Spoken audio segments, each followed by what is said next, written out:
My fun theory was developed both deductively and inductively. Initially, the observation and knowledge of speed-related events while driving a vehicle prompted a closer look at potential solutions. I used the incentive theory of motivation as a starting point, which proposes that people are more inclined towards behaviors that elicit a reward. I asked the question, would drivers be more inclined to drive the speed limit if there was a fun reward? You have likely encountered rumble strips while driving on freeways or interstates. They are etched lines into the outer edges of the road to warn drivers that they are drifting out of their lane. In some parts of the country, these rumble strips have been designed to play a well-known song if you drive over them at a certain speed limit. Why not take this concept and turn it into a motivator for drivers to drive the designated speed limit? My hypothesis is drivers will be more inclined to obey the speed limit on a road if there is an enjoyable tune heard when they drive at the designated speed limit. Experiment design. A team of engineers would be recruited using city safety grant funds sourced from charitable donations, not tax dollars. Their role would be to measure and calculate the rumble strips in order to produce the melody for a well-known song such as Yankee Doodle at 25 miles an hour.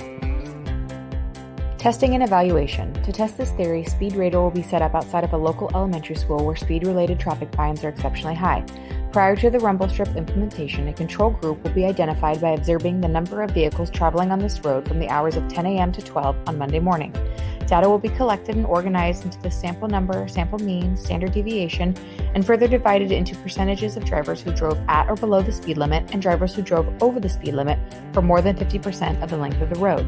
Construction and formation of the rumble strips will occur over a weekend where impact on traffic would be minimal. Once the rumble strips have been created in the road, the comparison observation would be conducted on the same weekday, Monday, between the same hours. The same data will be collected and organized in the same way.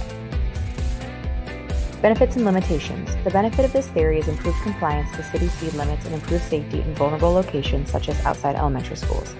Traffic flow is difficult to replicate, but conducting and obtaining data on the exact same weekday in the same time frame will produce the most comparable data.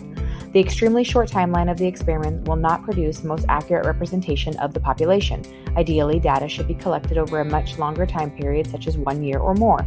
Location is another limitation, as there will only be one road in the experiment design. While funds for this experiment will not affect taxes, altering roads is expensive.